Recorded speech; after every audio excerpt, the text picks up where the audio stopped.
온체인 데이터 계속 트래킹을 해오고 있는데 신호 한번 찍고 나면은 한 2주 동안 그래도 내달리거든요. 근데 그게 길지는 않아요. 그래서 한 2, 3주 정도 가고 8월 말이나 9월 정도에 조정 한번 받지 않을까 생각은 하고 있는데 최근에 이제 그 스테이블 코인에 또 곽강을 받다 보니까 미국이 설계하고 있다라는 생각이 좀 많이 듭니다.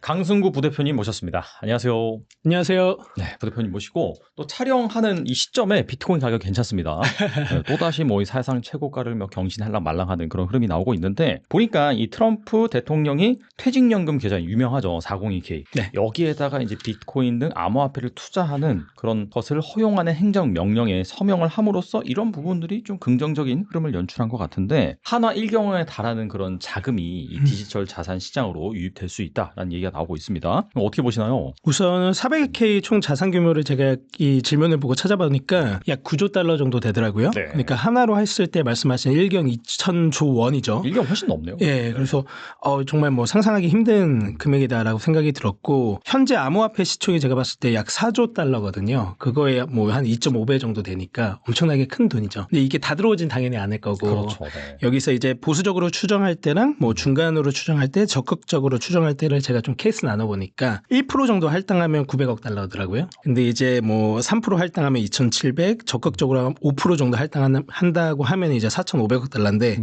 좀 상상하기 힘든 금액인 것 같긴 한데 엄청나게 크네요. 그 정도만 해도. 예. 네. 1% 정도만 할당을 해도 나쁘지 않겠다 생각이 들어요. 네. 900억 달러니까. 네. 그래서 근데 그 퇴직연금이라는 거의 특성상 좀 이제 그 일회성 투자가 아니잖아요. 계속 들어. 예, 계속 들어오잖아요. 예를 들면 저희 비트 세이빙 서비스처럼 적립식으로 계속 사는 거잖아요. 꾸준하게 산다라는 걸로 가정을 할 때 이 돈이 그냥 꾸준하게 들어온다라는 걸 보면 효과가 그래도 장기적으로 볼 때 크겠다라는 생각이 좀 드는 것 같아요. 그래서 기존에는 이제 뭐 암호화폐 투자라는 것 자체를 좀 투기적인 성격으로 봤는데 이렇게 401K에 들어온다고 하면 장기적으로 투자하는 포트폴리오로서 자리 잡을 가능성이 크다라고 저는 좀 보여져서 좀 좋은 것 같아요. 그러니까 한 번에 뭔가 빵 터진 거라기보다도 장기적으로 계속해서 쌓이는 그죠. 그런 소재이기 때문에 네. 오히려 이제 장기적인 그런 가격 관점에서는 긍정적이다라고 볼 수가 있겠네요. 그렇게 보겠습니다. 그리고 비트코인이 지난 6월 말부터 7월 초까지 상승세를 보이다가 최근에 횡보 중이다가 뭐 다시 긍정적인 흐름을 그런 보이는 움직임이 있습니다. 미국의 이제 적극적인 암호화폐 제도와 움직임에도 일단은 뭐 가격적인 상관성이 그렇게 크지 않았던 것 같은데 이런 건 좀 어떻게 봐야 될까요? 우선은 4월 9일에 그 관세 때문에 75K를 저점으로 찍고 지금까지 쭉 올랐거든요. 그래서 어떻게 보면 4달 동안 올랐어요. 그래서 기대했던 가격은 아닐 수는 있지만 그래도 그 4달 동안 계속 올랐거든요. 떨어지고 올라갔으니까 좀 상승세의 흐름은 계속적으로 나왔다라고 볼 수가 있고 사실 이더리움 같은 경우가 최근에 좀 많이 올랐죠. 이더리움 많이 올랐죠. 이더리움이 네네. 많이 올랐고 예를 들면 기존에는 뭐 비트코인에서 이더리움으로 자금 유입이 넘어가고 이더리움에서 알트코인으로 넘어가면서 끝이 난다라는 얘기들을 하는데 약간 그런 흐름이 나오는 거 아닙니까 지금 보면? 사실 저는 이제 그렇지는 않고 유동성이 한번 이더리움으로 들어갔다라는 생각이 좀 들긴 하더라고요. 그래서 들어갔다가 이제 비트도 같이 들어오면서 이제 좀 같이 상승세 타고 있거든요. 그래서 그런 흐름이 보고 있고 근데 지난주 이제 금요일 정도로 했을 때 제가 이더리움에서 저도 온체인 데이터 계속 트래킹을 해오고 있는데 제가 좀 이제 고점으로 보는 신호들이 하나가 나왔어요. 네. 그래서 요 신호 한번 찍고 나면은 한 2주 동안 그래도 내달리거든요. 쭉 가요. 찍으면은 더 가요. 모멘텀 때문에 더 많이 오른다. 더 가요. 네. 근데 그게 길지는 않아요. 그래서 한 2, 3주 정도 가고 9월 정도에 저는 8월 말이나 9월 정도에 조정 한번 받지 않을까 생각은 하고 있는데 그래도 이제 장기적으로 봤을 때는 더 오를 거다. 비트랑 이더는 상승 구간 속에 있다라고 생각은 들고 근데 단기적인 포모에 지금이 좀 오기는 했구나라는 생각이 좀 들긴 하더라고요. 그럼 어떤 온체인 데이터인가요? 갑자기 궁금하네요. 이더리움의 MVRV 좀 보고 있고요.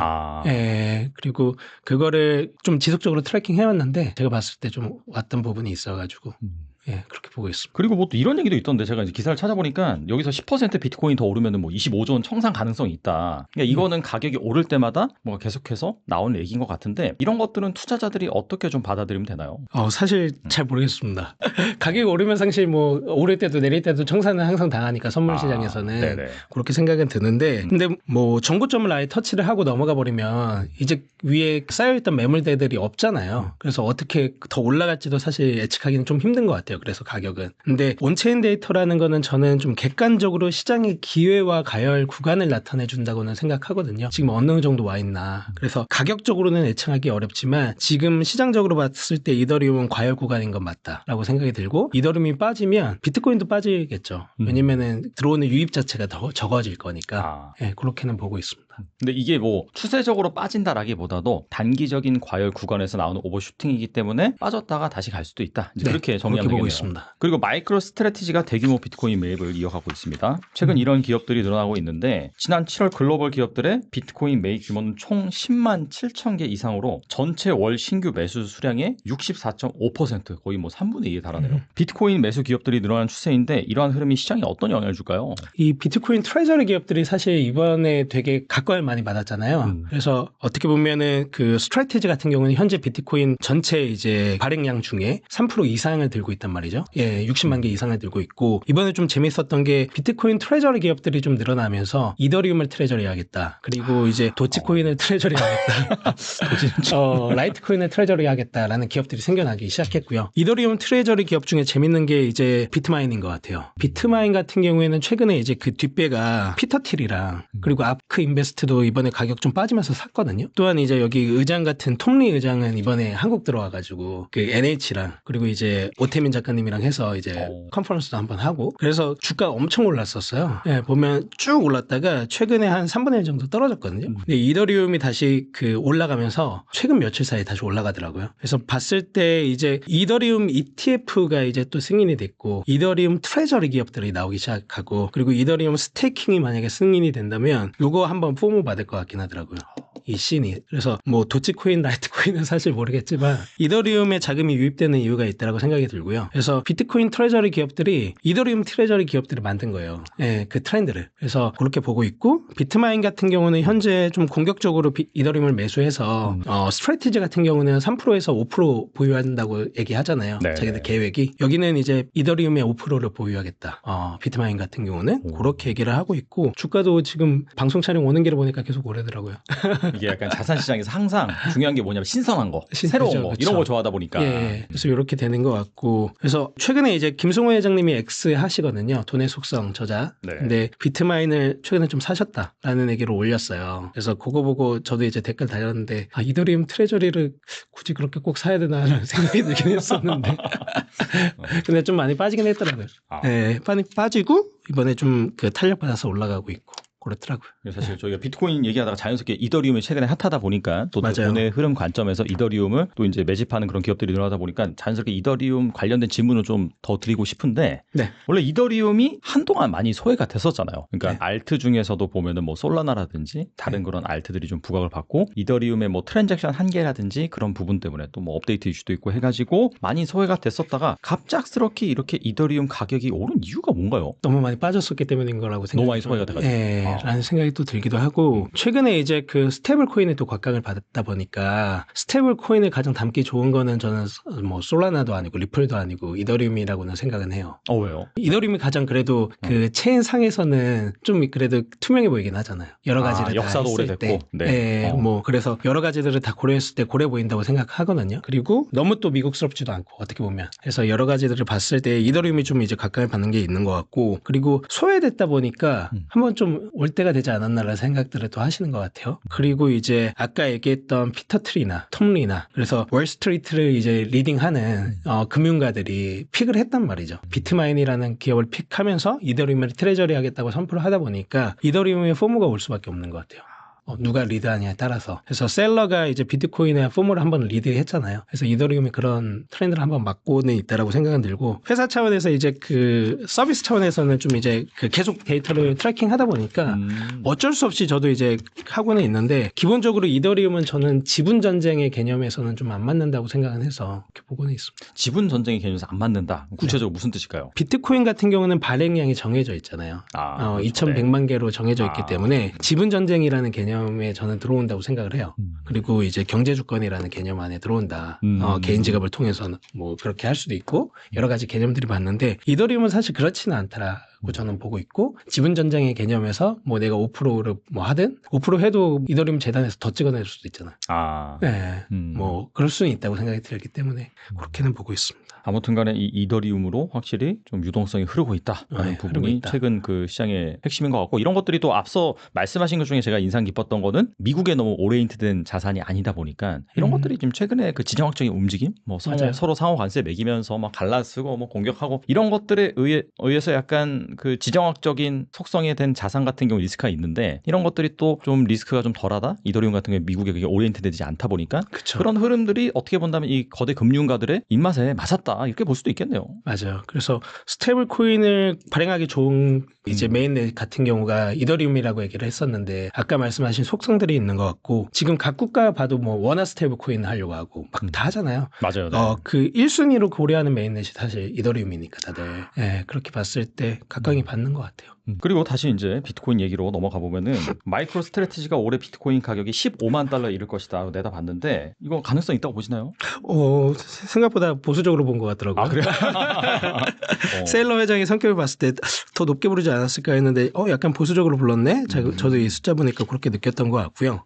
가능한 숫자라고는 생각이 듭니다. 근데 최근에 이제 뭐 다들 보면 기존의 사이클 관점들이 많이 깨졌다라는 얘기들도 나오는 것 같고 이 사이클이 생각보다 더 오래 지속될 거다라는 얘기들도 많이 나오는 것 같은데 사실 뭐 15만 달러는 뭐 언제든지 이 사이클 내에서 터치할 수 있는 가격이라고 생각을 하고 있습니다. 하긴 지금 가격에서 한 20 몇 프로만 오르면은 15만 달러긴 하니까. 네. 뭐 지금 오늘도 벌써 뭐 12만 달러 거의 터치하려고 하니까. 맞아요. 네. 그렇게 보고 있습니다. 그리고 트럼프 대통령 후보 시절 미국이 비트코인을 전략 비축 자산으로 보유할 수 있다. 가능성을 언급했지만은 취임 이후에는 이 스테이블 코인 제도화를 담은 지니어스 액트에 서명하면서 정책 초점을 이 비트코인 비축보다는 이 스테이블 쪽으로 맞췄습니다. 이런 우선순위 변화가 나타난 이유는 무엇일까요? 우선은 그 미국 정부에서 두 가지 축으로 가져간다라고 생각을 하고 첫 번째가 저는 비트코인이고 두 번째가 스테이블 코인인데 스테이블 코인은 결국에 달러랑 연동이 돼 있잖아요. 그래서 달러를 이제 잘 유지하는 거 그리고 비트코인을 통해서 우리가 이제 그 전략적인 자산을 비축하는 거 이 두 가지로 보고 있고 예전에는 이제 금과 같이 뭔가 이제 금은 이제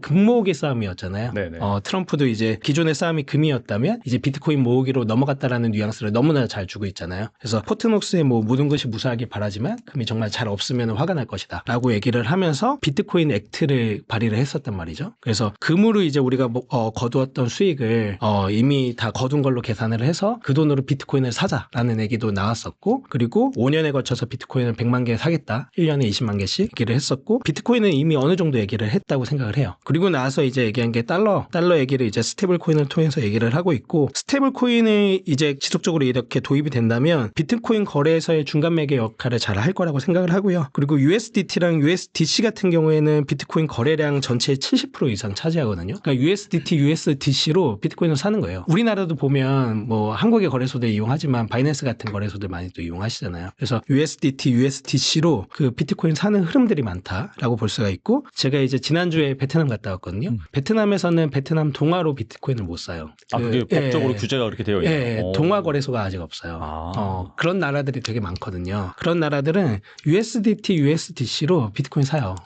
근데 만약에 스테이블 코인이 그렇게 풀려버린다라고 하면은 더 잘 사겠죠. 엄청나게 더 잘 사겠죠. 그런 유동성들이 많이 들어올 거라고 생각하고 이 유동성 흐름이 사실 24시간이잖아요. 그렇죠. 네.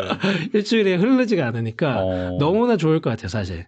미국 입장에선 24시간 365일 돌아가는 그 시스템 안에서 이 돈이 이렇게 잘 유입이 된다라고 생각하면은 너무나 좋을 것 같다라고 생각을 하고 있고 이게 비트코인에게 긍정적이냐라고 생각하면은 긍정적인 영향들이 있을 거다. 결국에 돈이 들어오니까 라고 생각을 하고 있고 결국에는 근데 비트코인이랑 스테이블 코인이 그 싸움을 하는 게 아니라 서로 보완할 수 있는 역할들을 하는 거를 미국이 설계하고 있다라는 생각이 좀 많이 듭니다. 미국 입장에서 어떻게 본다면 스테이블 코인에 숟가락을 얹었다 그렇게 볼 수가 있겠네요. 그렇죠. 큰 숟가락을 딱 얹은 것 같습니다. 뭐 비트코인 비축에 직접적인 효과는 없어도 어차피 그런 스테이블 코인으로 비트코인을 산다는 것 자체가 약간의 그런 효과도 좀 누릴 수가 있고 그렇죠. 근데 그 베트남 같은 경우에는 그러면은 본래 같은 경우에는 달러로 그러면은 이렇게 비트코인을 사고 그렇게 했었나요? 그러면 USDT, USDC로 그렇게 해서 많이 샀었고 그리고 베트남도 보면은 그 암호화폐 어답션이 글로벌 5위 안에 드는 국가거든요. 그래서 그 월급 자체도 USDT, USDC로 받는 데들도 많아요. 거기 이미 스테이블 코인이 되게 많이 활성화가 됐었군요. 엄청 천국입니다. 거죠. 크립토 되게 천국이고 근데 바이낸스 엄청 잘 쓰시고 그러다 보니까 근데 이제 베트남에서는 그 외화가 유출되는 그렇죠. 느낌들이 너무나 크잖아요. 모든 나라가 그런 고민을 가지고 있죠 지금. 그래서 현재. 이번에 그 당서기장 같은 경우가 지난주 금요일 들어오셨었는데 베트남에 거래소 만드는 거 지금 추진을 하고 계시고 업비트에서 2주 전에 가가지고 그 비클에 들어가는 것들 논의하고 있더라고요. 전 세계가 정말 스테이블 코인 이슈에 엄청 이제 생각이 들어온 것 같습니다. 그리고 최근 중국이 이 비트코인 거래 전면 금지 루머가 다시 확산되면서 불확실성이 커졌습니다. 실제 중국은 비트코인 대신 금을 사재기하는 그런 모양새도 보이고 있는데 중국의 대응에 대해서는 어떻게 보시나요? 우선 저는 이제 중국이 결국에는 하나의 나라지만 홍콩을 통해서 계속 실험을 하고 있잖아요. 그래서 하나의 나라로 두 개의 정책을 항상 실험을 하고 있다는 생각이 들어요. 그래서 홍콩 같은 경우는 지금 뭐 비트코인 ETF나 이더리움 ETF도 이미 승인이 돼 있고 그리고 지금 이제 보면은 이제 홍콩 스테이블 코인에서의 실험을 보면은 홍콩 달러만 하는 것들이 아니고 CNH랑 연동을 해요. 그래서 결국에는 중국의 위안화 실험을 하고 있다고 생각이 들거든요. 그래서 보면은 얘네가 이제 자국 내에서는 CBDC 실험도 하고 비트코인을 좀 금지하는 것들에 대한 스탠스를 보여주면서 홍콩에서는 이렇게 실험을 계속 하고 있구나라는 생각이 좀 드는 것 같고요. 결국에 위안화 스테이블 코인은 홍콩에서 그럼 발행을 한다는 거죠. 홍콩 달러뿐만 아니라 위안화 연동이 되니까 그래서 어느 정도 수요가 들어올지를 보면서 계속 실험을 하겠다라는 생각이 드는 것 같아요. 그래서 금을 사재기하고 있는 이유는 그건 것 같아요. 미국 자체에서는 야 이제 싸움이 바뀌었어. 금 모으기 아니고 비트코인 모으기야 라고 얘기를 하지만 야 그래? 그러면 우리도 따라갈래라고 할 수는 없을 것 같아요. 저도 금 모으기 싸움하고 있었는데 얘네가 갑자기 룰을 바꿨다고. 그래서 일단은 지켜보면서 이 싸움을 계속 벌이는 거죠. 그래서 결국 이 싸움은 보면은 2100만 개 한정된 비트코인 그리고 2140년까지의 반감기 채굴이잖아요. 그러면 이 싸움 계속 시작된 지 저는 얼마 안 됐다고 생각하거든요. 계속 싸울 것 같아요. 어떤 식으로든 싸우다가 패권을 중국이 어떻게든 가져가려고 그렇게 할 것 같습니다. 사실 근데 중국도 베트남이랑은 상황이 좀 다를 수 있지만 여기도 뭐 장기간의 그런 지속된 제로 코로나 정책으로 인해서 또 성장률이 둔화되고 그다음에 막 그런 부자들도 탄압도 하고 하다 보니까 이 중국 부자들이 해외로 탈출하려고 하고 이 비트코인으로 뭐 돈을 바꾸려고 하고 그런 움직임이 계속해서 발생을 하잖아요. 중국 같은 경우에도 분명히 그래서 이 외화 유출에 대한 그런 고민이 있을 것 같긴 한데 근데 여기 이제 CBDC 발행도 뭐 적극적이다라고 하는데 구조적으로 사실 이 중국인들이란 해외 사람들이 위안화를 보유하고 싶어 하지는 않은 것 같거든요. 그렇죠. 이런 것들을 중국이 잘 막을 수 있을까요? 어떻게 보세요? 그래서 이제 그 위안화 스테이블 코인 자체를 홍콩에서 실험을 하는 거다. 홍콩 달러랑 이제 위안화 두 개를 같이 한번 해보는 거잖아요. 여기서. 그래서 그런 실험들을 이제 사실 열어주는 거죠. 홍콩이라는 나라 토대에서 한 국가에서 두 개의 정책을 이제 나눠서 해보는 거다라고 저는 생각이 좀 드는 것 같고요. 그래서 결국에는 이렇게 실험들을 하면서 그 가능성들을 보고 있는 것 같아요. 중국도. 중국도 그럼 결과적으로 그러니까 달러 스테이블 코인을 지금 장려한 이유는 이 달러 스테이블 코인 USDC 이런 걸로 비트코인 사라는 거잖아요, 사실. 그렇죠. 미국 정부 입장에서. 그러면서 달러의 수요를 촉진시키고. 그래서 중국도 결국에는 그럴 가능성이 있다라고 보시는가요, 그러면? 있겠죠. 그래서 뭐 홍콩 달러, 위안화 스테이블 코인 지금 뭐 이미 실험하고 있지만 가능성이 있다라고 보고요. CBDC보다 폭발력 있게 만약에 수요가 들어온다라고 하면은 당연히 뭐 검토할 거다라고 생각이 들고 저는 이제 국가에서 또는 기관에서 기업에서 표면적으로 얘기하는 거랑 그 뒤에서의 숨어있는 속내는 좀 구분해야 된다고 생각이 들어요. 그래서 중국에서 흘려주는 것들은 사실 좀 반만 믿을 필요는 있다. 그리고 얘네가 어떤 실험을 하고 있는지를 좀 구체적으로 들여다볼 필요도 있다라는 생각이 들고 홍콩에서 하는 실험들이 좀 재밌어 보이는 것 같아요. 홍콩에서의 움직임이 어떻게 본다면은 이 중국의 진짜 의도일 수 있다. 수도 있죠. 그렇게 보고 있습니다. 잘 참고하시면 좋을 것 같다는 생각이 들고 그다음에 최근에 이제 출간하셨으면 책을 나는 오늘도 이 비트코인을 산다라고 말씀하셨는데 아무래도 뭐 우리가 지금 나눴던 그런 되게 매크로적인 얘기들 어떻게 본다면은 정말 장황할 수도 있고 스케일이 너무 커가지고 이 개인 투자자들이 이런 것들을 좀 참고해서 어떻게 투자를 할 수 있을까라는 부분에 있어서 좀 어려움이 있는 것 같은데 그래서 보니까 이 책에도 나와 있지만은 적립식 투자를 꾸준히 강조를 하시는데 이런 방법이 실제로 효과적인가요? 너무 효과적입니다. 그래서 미래에셋에서 예전에 총서, 적립식 투자에 대한 총서를 발간한 적이 있어요. 거기서 이제 두 가지 성격이 있는 자산은 적립식 투자하는 게 좋다라고 얘기를 하고 첫 번째가 장기 우상향하는 거 그리고 두 번째가 변동성이 있는 거 그게 딱 비트코인이거든요. 그래서 이번에도 보면 비트코인이 가장 각광을 받았던 것 같아요. 여러 가지 이제 가상자산 중에서도 그리고 저는 비트코인 자체가 업사이드가 가장 큰 자산 중에 하나라고 생각을 하고 변동성은 예전보다는 좀 줄어들었지만 그래도 많은 편이잖아요. 그래서 너무나 좋은 자산이라고 생각을 하는데 요거를 데이터적으로 장기적으로 좀 말씀드릴 수가 있어요. 네. 그래서 15년, 16년, 17년, 18년, 19년, 20년 상승장도 있었고 하락장도 있었고 횡보장도 이 사이에 다 있었거든요. 근데 매년 1월 1일 적립식 투자를 내가 4년을 했다면 400%의 수익률을 맞이하는 기간이 있습니다. 구간이 항상 나와요. 언제 시점에 했든 4년 동안만 DCA를 하면 400%의 수익률이 나오는 거예요. 그래서 너무나 좋다라고 생각을 하고, 근데 제가 봤을 때 4년 하시는 분 잘 없더라고요. 그게 정말 힘든 것 같아요. 정말 힘든 것 같아요. 그래서 어제도 나는 오늘도 비트코인을 산다가 책 제목인데 저 같은 경우는 어제도 오늘도 비트코인을 샀고 내일도 살 예정이거든요. 그래서 요거를 항상 좀 전도하게 되는 것 같아요. 그래서 4년만 DCA 해보시면 너무나 좋다라고 얘기를 하는 편이고, 그 사람들 같은 경우가 변동성을 좀 무서워하시잖아요. 무서워하죠. 네. 그리고 내려갔을 때 더 사고 싶어하고 내가 어떻게든 타이밍을 맞추고 싶어하고 근데 그게 되게 어렵거든요. 그래서 기계적으로 하는 게 좋다라고 해서 저희가 만든 게 이제 비트코인 적립식 투자 서비스고, 저희 서비스가 사실 좀 혜자가 있는 부분이 있습니다. 그 AI랑 원체인 데이터 분석해서 사람들의 니즈랑 뭐 저의 니즈도 반영해서 비트코인이 쌀 때 좀 더 많이 사주고요, 비쌀 때 좀 덜 사줘요.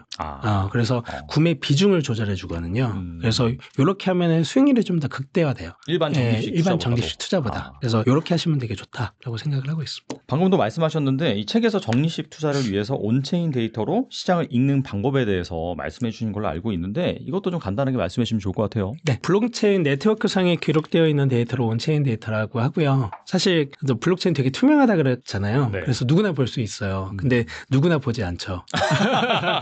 거의 아무도 보지 않아요. 정말 보지 않는 데이터고, 그래서 전문가들이 좀 많이 보는 데이터이다, 이 씬에서의, 그렇게 생각해 주시면 좋은데, 저희는 요거 4개 정도 특허가 있고요. 그래서 이 데이터들 진짜 많아요. 근데 좀 이제 말씀드릴 수 있는 게, 저는 이제 주로 MVRB랑, 그리고 MVRB는 시장의 기회랑 과열을 볼 수가 있거든요. 그래서 지금 어느 정도 이제 수급이 많이 몰리고 있고, 사람들이 어느 정도 수익률을 거두고 있고, 뭐 사람들이 수익률을 많이 거둔다 그랬을 땐 사실 좀 파는 흐름들 나오잖아요. 그래서 그런 것들 좀 볼 수가 있고요. 그리고 SOPR이라는 지표도 있어요. 이것도 이제 수익률을 좀 볼 수 있는데, 그 단기 SOPR이라고 해서 그 단기로 투자하시는 분들, 예를 들면 5개월 미만의 투자자들이거든요. 그래서 5개월 미만 투자하시는 분들은 더 잘 팔아요. 수익률이 좀 더 나오면.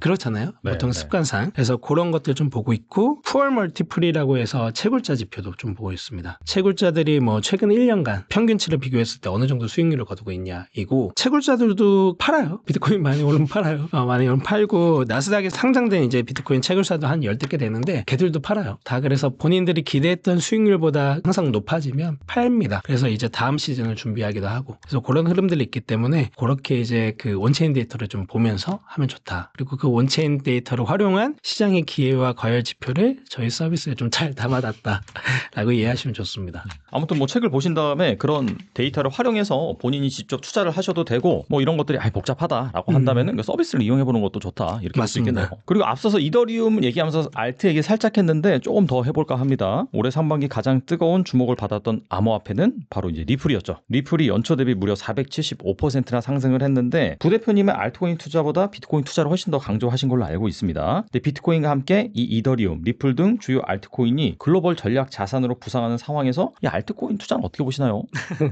알트코인 투자는 좋지 않게 보고 있습니다. 기본적으로 이제 알트코인은 장기적으로 저는 우상하는 자산이라고 보기 좀 힘들다라고 생각은 해요. 뭐 여러 가지 이슈들이 있겠지만, 물론 이제 이더리움이 최근에는 좀 이제 상승폭이 크고, 리플 같은 경우는 상승폭 많이 컸죠, 이번 사이클로 봤을 때. 하지만 이더리움 빠진 구간들 많이 있었잖아요. 많이 그때 좀 심적으로 힘들어 하셨던 분들도 있고, 그래서 DCA 적립식 투자를 저희가 좀 강조하는 편인데, 이더리움 분들이 진짜 힘들어 하셨어요, 이번에. 3년, 오랫동안 소외되다 보니까. 3년 뭐 DCA 했는데 없는 거예요, 수익률이 잘.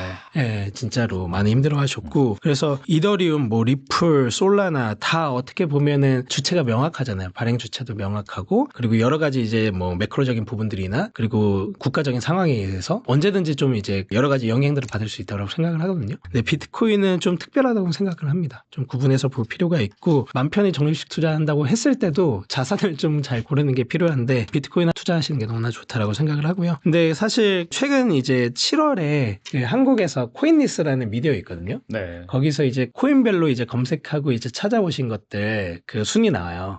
근데 보니까 비트코인이 10위더라고요. 10이요? 예. 야, 그 1위가 5손가락 안에 들 줄 알았는데. 10위에요. 1위가 리플이고요. 보니까 이제 알트코인이 1위부터 9위더라고요. 그래서 역시 이렇게 잘 장이 좀 이제 활 날 때는 좀 이제 시총 작고 좀 펌핑이 클 것 같은 돈들을 많이 모시는구나. 애들의 그 생각이 들긴 하더라고요. 그래도 이더리움은 뭐 우여곡절을 겪긴 했지만은 장기적으로 봤을 때 여기도 우상향하는 자산이잖아요. 뭐 이런 날때도 있는 거 아닌가요? 어떻게 보세요? 저는 개인적으로는 이더리움은 좀 플랫폼이라고 보는 편이에요. 자산적인 측면보다는 플랫폼으로서의 역할을 좀 한다라고 생각을 하고 이더리움 뭐 백서에도 있지만 이더리움이 지향했던 것 자체가 플랫폼으로서의 역할이었지 이게 뭐 장기적으로 우상향하는 자산으로서의 역할을 기대했던 건 아니라고 생각하거든요. 근데 비트코인이 추구했던 거는 기존에 이제 돈을 혁신하는 부분이었잖아요. 근본 이제도 없어지고 1971년에 폐지가 되면서 정말 이제 강한 돈, 어디 뭐에 속하지 않는 돈, 투명한 돈을 이제 지용했던 것 같은데 그래서 이제 그 두 가지의 성격이 저는 다르다고 보는 거죠. 그래서 이더리움은 근데 플랫폼으로서의 역할을 더 많이 할 수 있냐라고 했을 때 잘할 수 있다고 생각이 들어요. 상황들에 나와 따라서.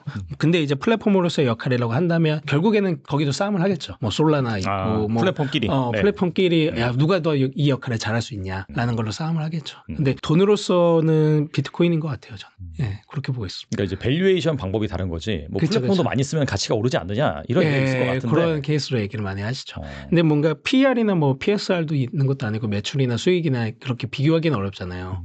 그래서 좀 그렇기는 한데 그렇게는 보고 있습니다. 뭐 리플은 그럼 어떻게 보세요? 리플은 로비 대장인 것 같아요. 로비 대장. 그래서 미국에서 너무 잘하니까 그렇게 보고 있고요. 뭐 리플과 리플랩스를 구분해서 보시는 분들도 있는 것 같긴 하더라고요. 리플랩스는 이제 다르기는 해요. 근데 제가 봤을 땐 거의 묶여 있어서 똑같은 것 같긴 한데 그렇게들 많이 얘기하시는데 리플이 워낙 이름이 예쁘잖아요. 저도 이제 한국 투자자분들한테 리플 왜 사셨어요라고 하면 이름도 예쁘고 그 되게 어떻게 보면 말도 안 되는 얘기잖아요. 근데 이제 가격도 낮고 미국에서 발행을 했고 송금도 빠르고 여러 가지 이유들이 있기는 해요. 근데 뭐 그런 것 같습니다.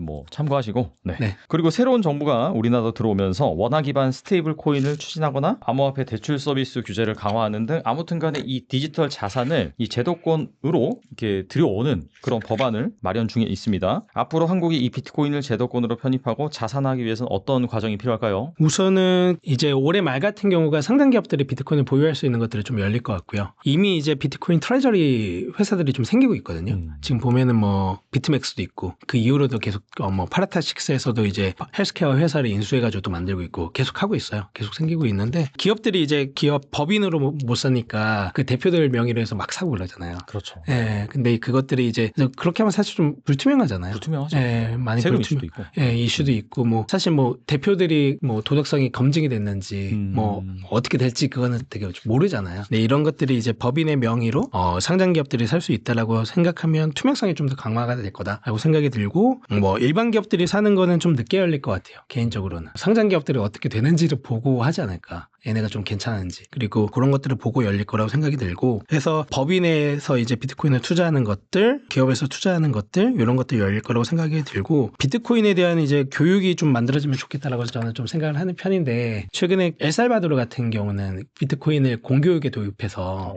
중고등학교 학생들한테 가르치거든요. 그래서 비트코인 디플로마라는 책이 있어요. 근데 제가 그거를 이제 그 베트남에도 번역해서 갔었어요. 그래서 비트코인을 처음에 이해할 때 어떤 이제 책이나 어떤 이제 돈인지를 이해하는 게 되게 중요한데 그런 것들에 대한 것들이 좀 마련됐으면 좋겠다. 교육, 금융교육, 디지털 자산에 대한 교육, 그중에서도 특히 비트코인에 대한 교육 그런 것들이 만들어지면 좋겠다라고 생각이 들고 제도권으로 편입한다고 했을 때 또 하나는 그 좀 주목해서 봐야 되는 거는 저는 채굴 쪽 보면 좋을 것 같기는 해요. 채굴. 네. 왜냐면 글로벌리 봤을 때 그 남는 전기가 3분의 1 정도 돼요. 그러니까 전기라는 게 수급이 있잖아요, 항상. 네네. 전기가 많이 필요할 때도 있고 덜 필요할 때도 있어요. 근데 전기라는 게 생산을 거기에 맞춰서 하지 않거든요. 그러니까 그냥 평균적으로 하는 거예요. 그래서 오버해서 더 많이 생산을 하는 거예요. 그래서 많이 생산을 하다 보니까 항상 이제 남는 전기들이 많이 있는데 특히나 한국은 제주도 같은 경우 거기 엄청 많이 전기 남아요. 아, 그래요? 네. 풍력 발전이 많아서 그런가? 그쵸. 거기는 진짜 네. 그 안 쓰는 전기 엄청 많다고 하더라고요. 그거 고민인데 그런 것들 비트코인 채굴하면 너무나 좋을 것 같다고 생각이 들고 조용하게 제주도에서 제주도로 가야겠네. 그런 걸로 생각하는데 네. 이 채굴이 한국에서는 아직 산업적으로 인식이 덜 된 것 같아요. 그렇죠. 그래서 저희도 이제 채굴을 한국에서 못하니까 해외에서 하거든요. 근데 이 해외에서 하는 걸로 이제 한국에서 뭔가 지원 사업 같은 것들 신청해 본 적이 있어요. 그러니까 그 심사위원분이 뭐라 그랬냐면 이거는 한국의 정서랑 안 맞아서 요거는 붙여줄 수가 없다. 이런 제목으로는 이런 타이틀로는 사업으로 말로는. 정서가 뭘까요, 한국에? 한국에서 비트코인이라는 말 나오면 너무 겁내하고 채굴 사업으로 저희가 하겠습니다라고 하면 겁내해요. 이런 거 붙여줬다가 자기가 욕먹는 거 아닌가? 라고 싶어 하시는 것 같아요. 그래서 이게 너무 어렵다고 생각이 들고 하지만 이제 보면은 나스닥 미국에서는 15개 상장사 15개 이상이죠. 상장사들이 비트코인 채굴 사업 회사에 되고 최근에 이제 뭐 피터 틸 아까 말씀드렸던 아크 인베스트 정말 유명한 투자사들이 관심 갖고 이제 투자한 게 비트코인 채굴하면서 이더리움 트레저리 하는 기업이거든요. 그래서 보면은 너무 이제 글로벌 정서랑 저는 이제 너무 떨어져 있는 거예요. 저는 이제 해외도 많이 나대고 뭐 이제 이번 달 말 같은 경우에 비트코인 홍콩 행사도 가는데 보면 그 해외에서 느끼는 정서랑 한국에서 느끼는 정서 차이가 좀 많이 커요. 그런 생각이 좀 듭니다. 그리고 앞서서 이제 스테이블 코인도 계속해서 다뤘는데 우리나라도 원화 기반 스테이블 코인 뭐 나온다라고 하잖아요. 여기에 대한 입장은 어떠세요? 사실 시도해 볼 수는 있는 것 같아요. 뭔가 저는 사실 알트코인 찍는 거는 좀 반대하는 사람이에요. 왜냐면 정말 이제 말도 안 되는 것들이 너무 많이 나온다고 생각을 하고 스테이블 코인 자체는 사실 달러 기반 스테이블 코인이 점유율이 95% 이상이죠. 글로벌리 봤을 때. 그리고 원화 스테이블 코인은 미국에서 봤을 때는 스테이블 코인으로 인정을 안 해줘요. 원화를 뭐 사실 쓸 일이 없으니까 미국에서. 그래서 미국에서의 기준 자체는 달러를 패깅한 것만 스테이블 코인이에요. 왜냐면 미국에서 봤을 때는 원화는 스테이블하지 않잖아요. 그렇게 인정을 하더라고요. 근데 그것과는 별개로 한국에서의 쓰임새들을 봤을 때 시도해 볼 만하다고 생각하거든요. 이걸 어떻게 해서 금융 인프라에 좀 넣어서 할 수 있는 것들이 있을까라는 고민이 필요하다고 생각하고 베트남도 제가 지난주에 갔다 왔는데 베트남도 스테이블 코인이 있어요. VND 동으로 한 거. 동을 기반으로 한. 네. 근데 그 베트남에서 허가를 안 해줘요.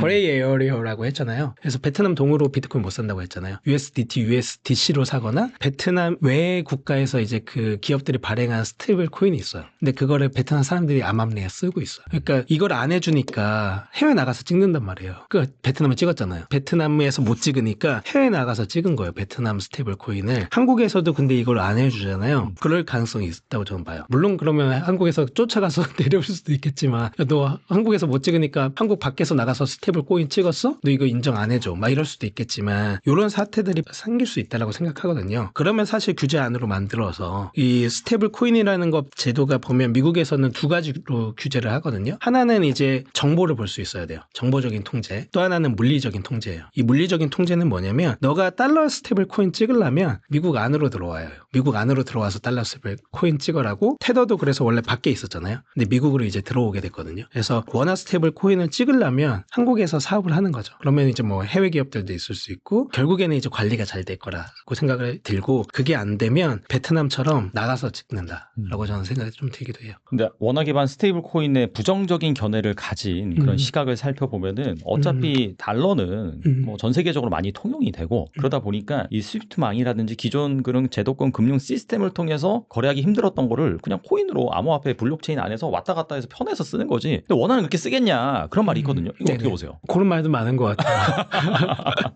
근데 그거는 사실 현재까지 이어져 왔던 것들을 토대로 얘기하는 것 같아요. 현재까지 당연히 그래 왔죠. 그렇죠. 달러 스테이블 코인을 위주로 써왔고 달러 스테이블 코인 기반으로 해서 금융에 편입할 수 있는 것들을 만들어 왔고 근데 그거는 원화 스테이블 코인이 없었기 때문이잖아요. 없었기 때문에 계속 그래 왔고 그리고 다른 나라의 스테이블 코인도 없었기 때문에 그래 왔고 그래서 과거 기준으로 볼 때는 당연히 맞는 말 같아요. 그리고 시장 점유율도 너무 높기 때문에 침투했을 때 어느 정도의 그 임팩트가 나올지도 사실 좀 예측하기 어려운 것 같아요. 근데 개인적으로는 스타트업을 하는 사람이다 보니까 가능성이 있으면 시도해 볼 수는 있다라고 생각이 좀 드는 것 같아요. 그리고 시도 못 해볼 건 아니다라고 생각이 들어서 하다 보면 더 좋은 것들이 좀 나오지 않을까라고 생각은 하고 있습니다. 어차피 우리나라가 이제 수출 비중이 높다 보니까 GDP에서 차지하는 비중이 그러다 보니까 이제 뭐 우리나라는 거래를 하는 해외 그런 기업들이라든지 아니면 그런 상인이라든지 그런 쪽 입장에서는 단순히 그냥 그런 기존 금융 결제망을 통한 원화 유통보다는 뭐 스테이블 코인에 선할 수도 있겠네요. 결제가 빠르고 이제 그렇게 하다 보니까. 그럴 수 있죠. 그렇게 보고 있습니다. 그리고 이 암호화폐를 활용해서 노를 위해서 1억짜리 이제 포트폴리오 짠다라고 한다면 어떻게 구성할 수 있을까요? 그렇죠. 이게 포트폴리오 이론으로 하면은 최근에 그 메타플래닛 아시죠? 네. 일본에서 비트코인 가장 많이 보유한 기업이고 네. 거기에 그 CEO가 그런 얘기했어요. 인터뷰였는데 포트폴리오 어떻게 하면 좋습니까? 그렇게 하니까 비트코인을 100%로 하라고 하더라고요. 그래서 저도 개인적으로 이제 이 포트폴리오 이론 나오면 비트코인 비중이 많으면 많을수록 좋다라고 말씀드려요. 그러면은 사실 비트코인 쌀 때 더 사고 싶은데 그렇게 하기 너무 어려워요라고 얘기를 하시거든요. 그래서 그러면 저는 항상 저희 서비스 이용하라고 말씀을 좀 드리고 비트코인이 쌀 때 더 많이 사고 싶고 비쌀 때 더 적게 사고 싶은 것들을 저희 그 서비스 안에서 적립식 투자라는 그 베이지가 안에서 스마트 저금통 AI랑 원체인 데이터 분석해서 해주는 것들이 있으니까 그렇게 하시면 좋지 않을까라고 생각이 좀 들고요. 비트코인 비중은 높으면 높을수록 좋다라고 생각은 하고 있습니다. 그럼 질문을 좀 바꿔서 비트코인 한 어느 정도 보유하고 있어야지 뭐 내가 이제 장기적으로 10년, 20년 투자했을 때 노후를 좀 안정적으로 보낼 수 있을까요? 그거를 0.1비트로 얘기를 많이 하더라고요. 0.1비트. 예, 20년 정도까지 보유를 한다라고 했을 때. 그래서 그 인생이 바뀌는 정도를 좀 얘기하기는 좀 많이 어렵겠지만 네. 0.1비트 자체를 되게 오랫동안 보유하고 있다면 바뀔 수 있다라고 얘기들을 최근에 많이 하는 것 같아요. 2,100만 개의 한정된 자산이잖아요. 그 중에서의 0.1비트면은 사실 작지 않은 거죠. 그렇게 생각을 하고 있고 비트코인 같은 경우는 저는 정말 이제 정말 전통 금융 안에 들어왔다고 생각이 들어요. 24년 1월에 비트코인 ETF가 승인이 되면서 이제 전통 금융 안으로 들어왔잖아요. 어떻게 보면은 애플이라는 기업이 시드 단계에서 뭐 프리A 뭐 정말 이제 스타트업들이 투자받는 그 단계들이 있거든요. 그걸 다 거쳐가지고 상장을 하고 그리고 30년이 지난 애플의 주식 가격을 보면 미쳤어요. 애플이 상장됐던 시점과 30년 후를 보면. 근데 비트코인 같은 경우는 작년에 이제 ETF로 들어왔단 말이죠. 근데 0.1비트를 내가 20년, 30년 보유를 한다 그러면 아마 20, 30년 뒤에는 정말 놀라운 가격이 돼 있지 않을까 생각은 하고 있습니다. 그러니까 뭐 엔비디아나 이런 기업들이 막 몇천 프로 오른 것처럼. 그쵸. 예, 20, 30년 뒤면 그때 제가 이 방송에 또 나올 수 있으면 좋겠네요. 그 방송 없어지지 않을까? 저희 채널이 없어질 거야. 그때 보면 좋을 것 같습니다. 자, 이번에 나는 오늘도 비트코인 산다. 이 책을 출간하셨는데 앞서서도 책 내용을 좀 다뤄보긴 했었죠. 이 네. 책은 어떤 분들이 읽으면 좋을까요? 저는 이건 비트코인 투자 입문서를 좀 얘기하는 편입니다. 예, 그래서 비트코인을 투자하시면서 좀 이제 트레이딩을 하셨던 분들이 많을 거예요. 근데 트레이딩으로 좀 효과를 못 보셨던 분들이 더 많을 거예요. 그래서 어떤 식으로 비트코인을 투자해야 되는지에 대한 고민을 하고 계신 분들한테 정말 이제 좀 정석적인 비트코인 투자법. 저는 원래 이 책의 제목은 절대 실패하지 않는 비트코인 투자법이었거든요. 근데 그 제목 자체가 주는 어감이 너무 세서 그래서 나는 오늘도 비트코인을 산다라는 제목으로 좀 바꿨어요. 근데 어제도 오늘도 내일도 비트코인을 사면 역사적으로 볼 때 15년부터 20년까지 1월 1일에 내가 비트코인을 4년 동안 투자했다면 실패하지 않고 400%의 수익률을 경험하는 구간이 항상 나온다. 그래서 정말 이거는 비트코인 투자 입문서로서 한번 읽어보시면 좋겠다 생각합니다. 좀 조합을 해본다면 0.1비트만 사서 정말 4년만 버텨보면은 내가 괜찮죠. 정말 비트코인 계속해서 투자를 해야 되겠구나 그런 생각이 들겠네요. 좋습니다. 오늘 나와주셔서 정말 좋은 말씀 많이 해주셨는데 끝으로 이 영상을 보고 계신 분들 위해서 한 말씀만 부탁드립니다. 두 번째 방송 출연인 것 같습니다. 그때는 제가 땡스가 포 비트코인이라는 책을 좀 소개해드렸던 것 같아요. 이번에는 제가 직접 쓴 책 나는 오늘도 비트코인을 산다라는 책을 좀 들고 나왔고요. 국내에서 최초로 이제 비트코인 적립식 투자 서비스를 만들었던 사람으로서 비트코인에 대한 여정을 좀 담은 책입니다. 그래서 어제도 오늘도 내일도 비트코인을 사면 절대 실패하지 않거든요. 그래서 절대 실패하지 않는 비트코인 투자법을 이 책으로 좀 재밌게 배우시면 좋을 것 같습니다. 감사합니다. 네, 변동성도 크고 정말 이 매크로 이슈고 전 세계의 모든 이슈가 비트코인에 영향을 준다라고 해도 과언이 아니기 때문에 사실 그런 것들을 일일이 변수를 계산해서 투자를 한다라기보다도 말씀하신 것처럼 이 적립식으로 투자하면 정말 좋은 성과가 날 거라고 생각이 되고 또 그 다음에 이 책에 그 방법이 자세하게 나와 있으니까 꼭 한번 참고해 보시면 좋을 것 같습니다. 네, 지금까지 강승구 부대표님 나와주셔서 감사합니다. 감사합니다.